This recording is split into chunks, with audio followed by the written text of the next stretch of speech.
Tragedy as 91 years old WW2 veteran dies after teenager sets him on fire. A 91 years old immigrant from Poland who lived in Detroit, Paul Munknick was a World War II Army veteran and dreamed of living to 100 years old.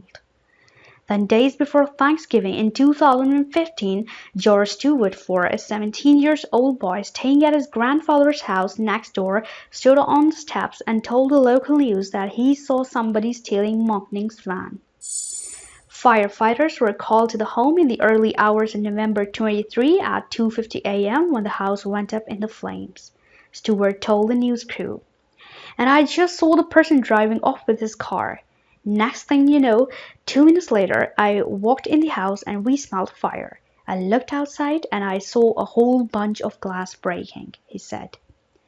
Once inside the home, the firefighters found the badly burned body of Paul Munknick laying near the front door. The retired TV repairman was brutally beaten, stabbed, and then set on fire. The medical examiner later found a 1/5 cup of gasoline in his stomach but couldn't determine if the non-Asianarian had been forced to drink it while he was alive. 80% of his body was covered in burns. Nick Monocelli tweeted, "Here's Paul Munknick, 91. He was found at home in a fire. Police investigating as a possible murder. Munknick may have been knocked unconscious by a blow to head after 2 ribs were broken on his left side." Police believed the suspect had left Munknick's home driving his 2000 silver Chevrolet minivan, went to buy gasoline, and returned to set the victim at his house on fire to cover up the murder. Munknick's son, Munknick 56, asked for the public's help to get this scum off the street, after witnessing a scene from hell at his father's home. Soon after the crime, police released security footage from a nearby gas station looking for a suspect who purchased gas and stole the van, as Stewart had suggested.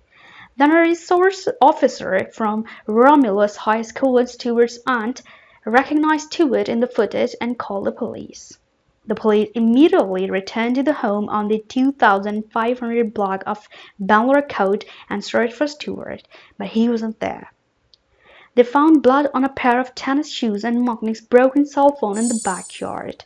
The next day, George Stewart turned himself into police, relieving the Detroit community who feared the suspect was on the loose.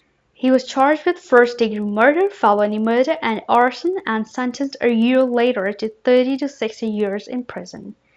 Scott Munknick remembered his father as a kind-hearted man who was well known in his community and who knew Detroit inside and out as he worked fixing televisions for 50 years.